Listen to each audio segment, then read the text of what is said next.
Okay, boys, here we go.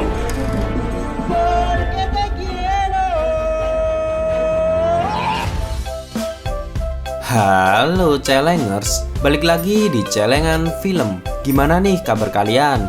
Ada yang mau curhat nggak nih? Tapi di komentar aja ya curhatnya. Oke, di kesempatan kali ini aku akan menceritakan alur film yang berjudul Use and Them. Film ini berasal dari Cina yang dirilis pada tanggal 28 April 2018. Oke, nggak usah berlama-lama, mari melebur ke alurnya. Film diawali dengan adegan seorang gadis bernama Xiao Xiao yang kebingungan mencari tiket keretanya yang hilang. Kondektur menyarankan untuk membeli tiket baru agar dirinya tidak diusir. Tiba-tiba saja muncullah Jian Qing yang mengaku menemukan tiket milik Xiao Xiao. Di masa depan 10 tahun kemudian, mereka kembali dipertemukan dalam penerbangan pesawat yang sama. Kembali ke adegan di kereta. Xiao Xiao bergabung duduk bersama dengan Jian Qing dan teman-temannya. Xiao Xiao menunjukkan struk bahwa dia benar-benar telah membeli tiket. Melihat tiket itu, teman-temannya menyadari ternyata Xiao Xiao berasal dari kota yang sama dengan mereka. Mereka pun semakin akrab dan bermain kartu bersama selama perjalanan. Setiap tahun baru Cina, di sana terdapat budaya untuk mudik kembali ke kampung halaman. Tiba-tiba kereta berhenti untuk menunda perjalanan karena kondisi cuaca yang tidak memungkinkan. Xiao Xiao mengajak Jian Qing dan teman-temannya untuk turun dari kereta. Mereka melanjutkan perjalanan dengan berjalan kaki. Sepanjang perjalanan mereka bercerita tentang keluh kesah selama tinggal di Beijing, kota perantauan mereka. Kembali ke adegan di masa depan. Tak disangka penerbangan menuju Beijing dibatalkan karena cuaca buruk. Jian Qing ingin Xiao Xiao menerima kompensasi tiket kelas bisnis bersamanya. Namun karena yang memiliki tiket kelas bisnis hanya Jian Qing saja, maka mereka hanya mendapat kompensasi satu kamar hotel. Xiao Xiao merasa tidak enak sekamar dengan Jian Qing. Jian Qing menanyakan apakah Xiao Xiao takut jika Jian Qing melecehkannya. Xiao Xiao berkata bahwa dia hanya tidak ingin mengganggunya. Xiao Xiao juga takut karena setiap kali bertemu dengan Jian Qing di tahun baru, sesuatu hal buruk pasti terjadi. Mereka berdua selalu dalam keadaan tergesa-gesa untuk perayaan tahun baru. Perayaan tahun baru Cina 2007, Xiao Xiao kembali ke rumahnya. Ia bergegas masuk ke dalam rumah untuk menghindari omongan-omongan tetangga. Sementara itu, Jian Qing pulang ke rumah ayahnya. Ayahnya berusaha menyarankan Jian Qing untuk mendekati perempuan selama di Beijing. Jian Qing berkata ayahnya tidak perlu untuk mengkhawatirkannya. Malamnya, Xiao Xiao ikut merayakan tahun baru dengan makan bersama keluarga Jian Qing. Keluarganya menanyakan sudah berapa lama hubungan mereka. Jian Qing mengelak bahwa Xiao Xiao bukanlah pacarnya. Xiao Xiao merespon dengan berkata bahwa setiap tahun dia akan datang merayakan tahun baru bersama di rumah itu. Mendengar itu, seluruh keluarga tampak menyukainya. Seusai makan malam bersama, Jian Qing dan Xiao Xiao berjalan bersama. Jian Qing mengungkapkan bahwa Xiao Xiao tidak seperti kebanyakan wanita yang pernah ditemuinya. Xiao Xiao tukang mengumpat, jago main kartu, dan jago minum-minum. Xiao Xiao berkata bahwa masih banyak hal yang belum diketahui Jian Qing tentangnya. Xiao Xiao bercerita bahwa hidupnya masih sama saja selama 4 tahun merantau di Beijing. Jian Qing pun berusaha menyemangati Xiao Xiao untuk mengejar mimpinya. Malam itu, keduanya memanjatkan harapan mereka di tahun yang baru. Jian Qing ingin mendapatkan pekerjaan yang lebih baik, sedangkan Xiao Xiao ingin menikahi pria lokal di Beijing. Tinggal di Beijing selalu menjadi impian Xiao Xiao. Ia merantau dan telah mencoba banyak pekerjaan. Meskipun gajinya tidak banyak, ia merasa lebih baik daripada kembali ke kotanya untuk menjalani kehidupan yang biasa saja. Sedangkan bagi Jian Qing, ia telah nyaman tinggal di Beijing. Setiap hari rasanya singkat, seolah-olah mimpi menjadi kenyataan. Suatu malam, Jian Qing nongkrong bersama teman-temannya. Tak disangka, Xiao Xiao datang bersama dengan pacar barunya. Pacar barunya itu ialah seorang bergelar PhD di bidang hukum. Jian Qing yang cemburu berusaha mengejek pacarnya. Kemudian mereka minum-minum bersama hingga pacar Xiao Xiao mabuk berat. Jian Qing bertanya dari mana Xiao Xiao mengenalnya. Xiao Xiao mengenalnya dari internet. Jian Qing kembali mengejek bahwa pacarnya lebih cocok menjadi ayah Xiao Xiao.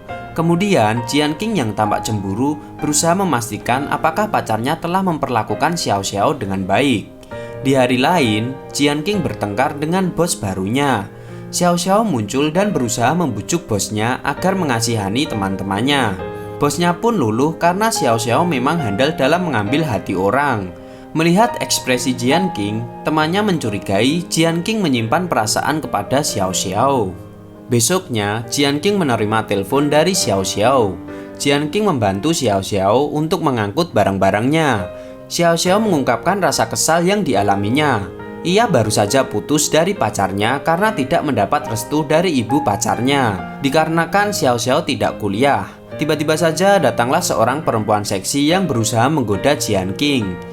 Xiao Xiao pun berpura-pura mengaku sebagai pacar Jian Qing.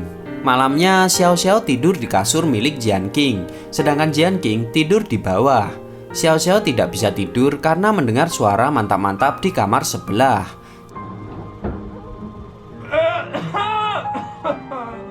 Jian Qing pun menyodorkan MP3 untuk didengarkan oleh Xiao Xiao. Keduanya mendengar lagu romantis bersama. Tengah malam, Jian Qing kembali ke kamar setelah dari toilet. Jian Qing langsung merebahkan diri di kasur. Ia lupa kalau Xiao Xiao ada di situ. Kemudian Jian Qing yang canggung pelan-pelan kembali ke tempat tidurnya yang semula. Keesokan harinya ada seorang pelanggan datang ke kios Jian Qing. Lalu Jian Qing mengarahkan pelanggan itu untuk menuju kios yang dijaga Xiao Xiao. Teman Jian Qing mengungkapkan baru saja menerima tawaran pekerjaan dari keluarganya dan mempertimbangkan untuk menerimanya. Tiba-tiba saja Jian Qing melihat Xiao Xiao sedang bersama dengan pelanggan tadi. Temannya berusaha menenangkan Jian Qing. Di hari lain, Jian Qing dan Xiao Xiao sudah berganti pekerjaan. Jian Qing berjualan CD game bajakan di emperan kaki lima. Sedangkan Xiao Xiao datang menemuinya dengan memamerkan rambut barunya. Ia berkata baru saja berpacaran dengan pelanggan yang datang waktu itu. Malamnya, Xiao Xiao mengungkapkan bahwa dia akan pindah ke rumah pacarnya. Jian Qing yang cemburu berusaha mengingatkan Xiao Xiao agar berhati-hati sebab banyak pembohong di Beijing. Xiao Xiao menuduh Jian Qing hanyalah sedang cemburu.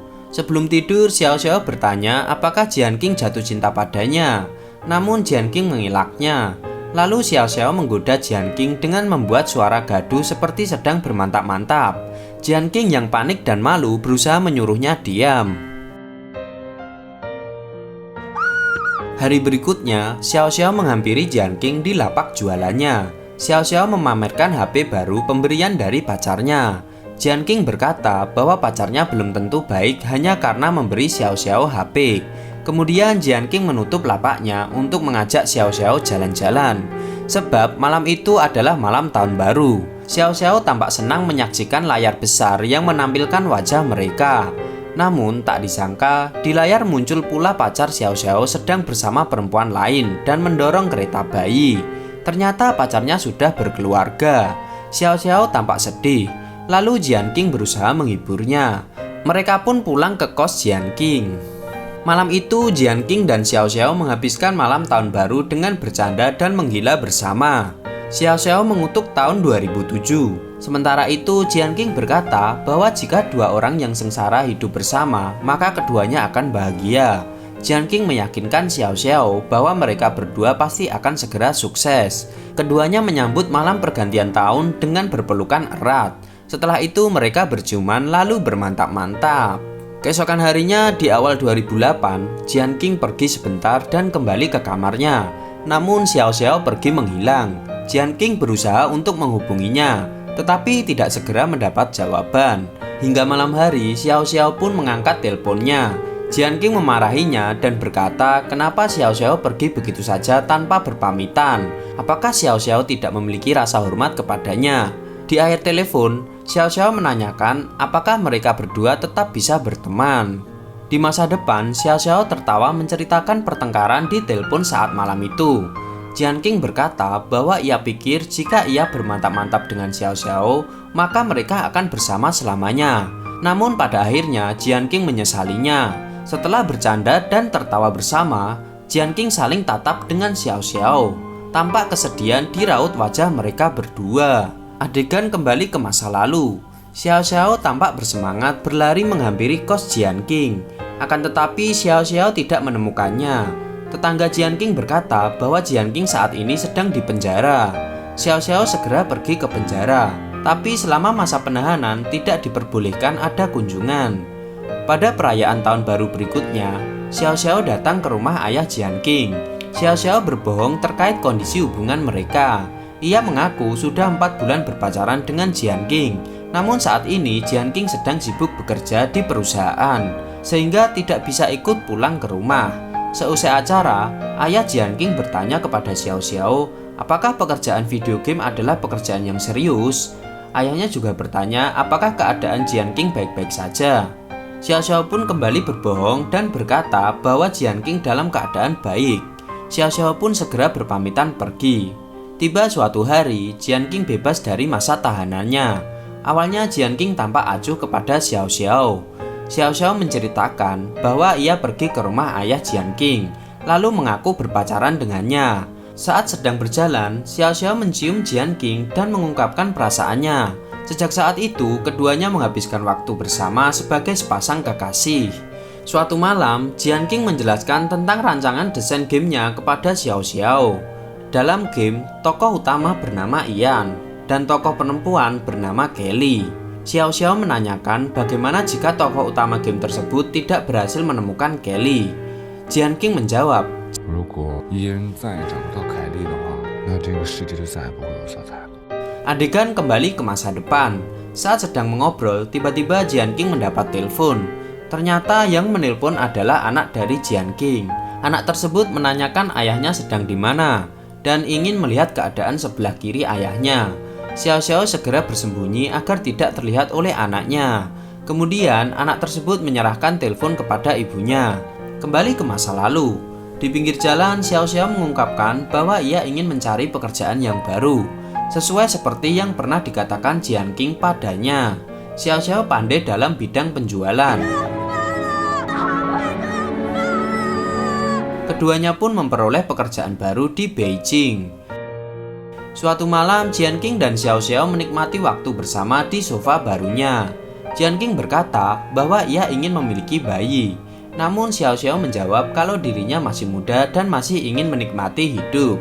Kemudian Xiao Xiao berkata jika nantinya mereka putus, maka keduanya tidak boleh bertemu lagi. Kembali ke percakapan di masa depan, Xiao Xiao menanyakan mengapa dulu mereka putus. Jian King berkata tidak masalah, yang penting sekarang masih bisa bertemu. Xiao Xiao menceritakan keadaannya sekarang. Kehidupannya biasa-biasa saja. Xiao Xiao baru saja putus dengan pacarnya. Di akhir cerita, Xiao Xiao malah tertawa dan mengejek Jian King yang mudah percaya pada ceritanya. Jian King yang bersedih berkata, ia tidak tahu cara membedakan cerita Xiao Xiao yang benar dan bohong. Adegan kembali ke tahun 2009, sebelum tahun baru Cina. Jian King menyewa mobil untuk pamer kepada teman-temannya semasa kuliah.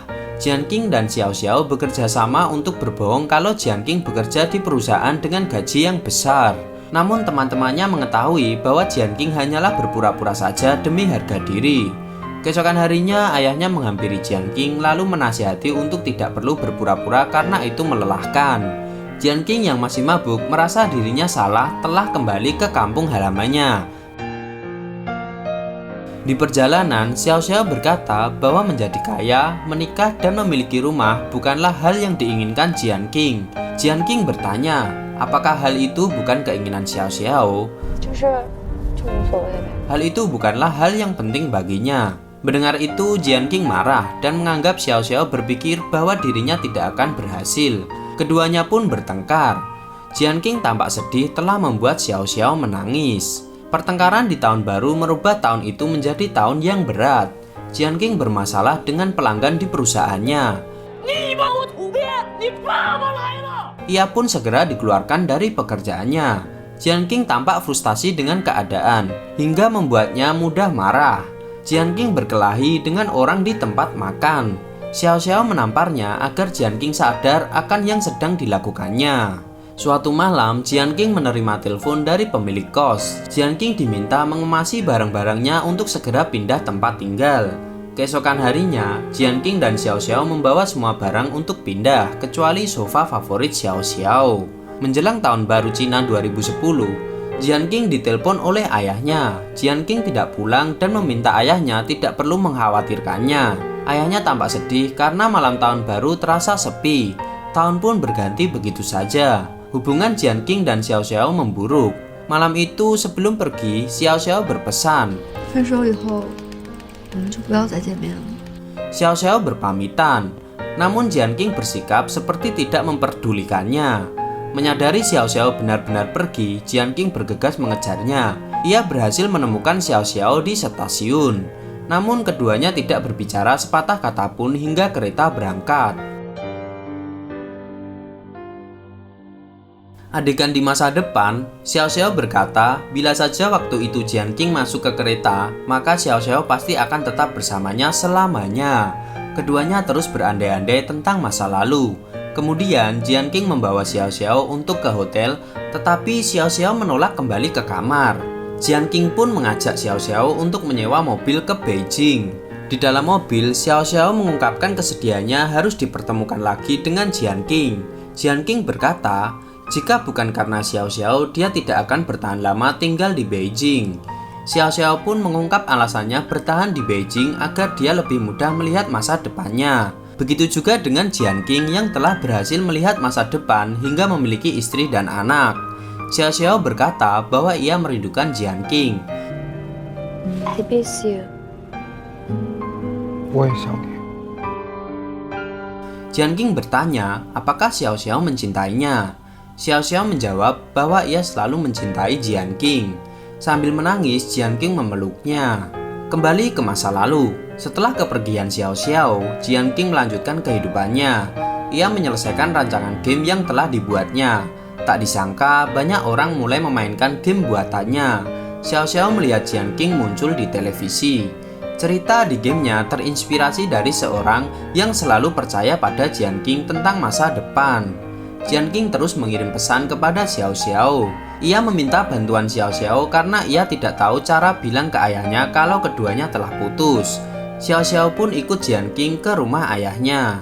Di sana, Jian Qing berkata kepada ayahnya kalau dia akan membeli rumah yang besar, lalu ingin membawa ayahnya untuk tinggal bersama di Beijing.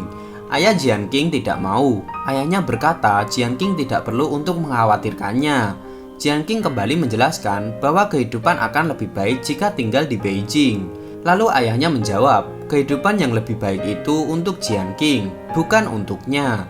Ayahnya tetap tidak akan pergi. Setelah itu Jian Qing keluar dari rumah itu. Xiao Xiao berkata bahwa Jian Qing keterlaluan kepada ayahnya. Jian Qing mengungkapkan alasan ia membeli rumah adalah untuk mengikuti keinginan Xiao Xiao. Jian Qing berpikir bahwa Xiao Xiao menginginkan cinta sekaligus rumah. Mendengar itu, Xiao Xiao sedih lalu melangkah pergi. Jian Qing berusaha meminta maaf kepada Xiao Xiao, namun Xiao Xiao tetap meninggalkannya. Tahun baru Cina 2015, Jian Qing pulang ke kampung halamannya bersama istrinya. 小小回来了。 Saat itu, penglihatan ayah Jian Qing sudah memburuk, hingga ia mengira bahwa istri Jian Qing adalah Xiao Xiao. Kembali ke masa depan, tiba di Beijing, Jian Qing mengantar Xiao Xiao hingga tempat tinggalnya. Xiao Xiao berkata bahwa selama ini perpisahan selalu terkesan terburu-buru. Kali ini Xiao Xiao ingin melakukan perpisahan dengan baik. Jian Qing dan Xiao Xiao saling mengucapkan selamat tinggal, lalu keduanya pun berpelukan. 再见。 方小巧，再见。 Jian Qing dan Xiao Xiao melanjutkan kehidupan masing-masing. Ayah Jian Qing telah meninggal. Ia menemukan surat ayahnya yang ditujukan untuk Xiao Xiao. Isinya, saat itu menjelang tahun baru, ayah Jian Qing telah menyiapkan makanan untuk kedatangan Jian Qing dan Xiao Xiao. Ia juga selalu ingin mengirim makanan ke Beijing tapi tidak bisa. Dalam waktu terakhir, ayah Jian Qing melihat Jian Qing tampak menjadi lebih dewasa. Ayahnya yakin itu semua karena Xiao Xiao. Tentang takdir, selama Jian Qing dan Xiao Xiao tidak saling menggagalkan, maka itu sudah cukup. Ayahnya berharap agar Xiao Xiao menjalani kehidupan yang Xiao Xiao inginkan. Meskipun keduanya tidak bersama sebagai pasangan, Xiao Xiao akan tetap menjadi keluarganya. Terakhir, ayahnya berpesan agar Xiao Xiao menjaga diri dan pulang ke rumah kapanpun Xiao Xiao merasa lelah. Gak punya duit, bodo amat. Dan film pun tamat.